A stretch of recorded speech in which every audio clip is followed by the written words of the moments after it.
Hamas के जंगजुओं ने Israel पर हमला करने के लिए अपने सरों पर कफन बांध लिए हैं। फलस्तीनी भी कफन बांध चुके हैं, जबकि जितनी भी मुसलमानों की वहां पर फौज बैठी हुई है, जितने भी जंगजू लड़ने के लिए आए हैं फलस्तीन के अंदर फलस्तीनियों के लिए, उन्होंने आज अपने सर पर कफन बांधकर एक ऐलान किया है कि जब तक ये दहशतगर्द स्टेट, ये दहशतगर्द हुकूमत इजराइल की खत्म नहीं हो जाती तब तक वो वापस नहीं जाएंगे। अगर जाएंगे तो उनके लाशें ही वापस उनके मुल्कों के अंदर जाएंगे। दूसरी अहम बात यह है कि इजराइल जो है अपनी इस नाकामी के पीछे ईरान को बताता है कि ईरान ने अपने हथियार जो है वो हमास को दिए। हमास वो हमले करता है जिसका तोड़ इजराइल के पास नहीं है। हमास उन मिसाइलों से अटैक कर रहा है जिनको पकड़ने की सलाहियत इजराइल के डिफेंस सिस्टम के पास नहीं है। इजराइल के 5 शहर बिल्कुल मलियामेट हो गए हैं। आज की इस वीडियो में 2 अहम डेवलपमेंट आपके साथ शेयर करेंगे। एक ये कि तालिबानों के रास्ते पर जो हमास चला है इसके क्या इंपैक्ट होंगे, और दूसरी उस रिपोर्ट के बारे में बताएंगे जिससे इजराइल अपने आप को बचाना चाहता है कि हमास के पीछे ईरान की मिसाइलें हैं जो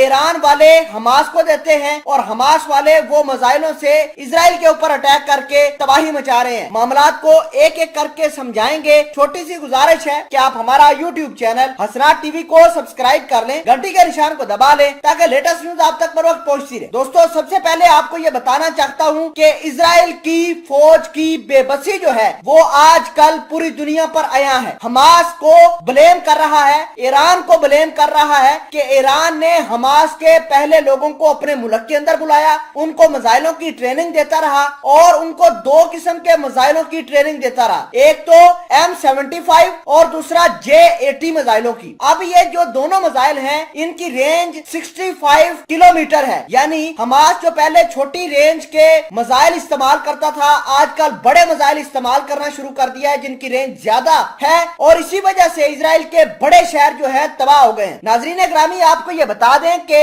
अभी तक इजराइल ने अपने आप को सिक्योर करने की कोशिश की है कि पीछे ईरान था, इस वजह से हम हमास को काबू नहीं कर पाए। तो असल वजह यह है कि यहूदियों की मौत का वक्त करीब आ चुका है, इस वजह से ये बहाने ढूंढ रहे हैं। बहरहाल एक और डेवलपमेंट ये है कि तालिबानों के कहने पर जिस तरह तालिबान अमेरिकियों के साथ अफगानिस्तान के अंदर किया करते थे, ठीक वैसे ही हमास वाले, हिजबुल्लाह वाले और फलस्तीनियों ने अपने सरों पर कफन बांधकर वादा लिया है कि जब तक ये सुन्नी स्टेट को मरियामेट नहीं कर देंगे तब तक अपने मुल्क के अंदर वापस नहीं जाएंगे। अगर जाएंगे तो उनके लाशें ही वापस जाएंगे। नाजरीन ग्रामी, आपको ये बता दें कि हमास ने आज अपने मिसाइलों की एक वीडियो जारी की है। उसमें हमास के आला हुकाम और हमास के जो स्पोक्स पर्सन है उन्होंने इस बात का दावा किया है कि हमास के पास 30,000 मिसाइल जो हैं वो रिजर्व पड़े हुए हैं। अगर उन मिसाइलों का आज हमास इस्तेमाल करना शुरू कर दे तो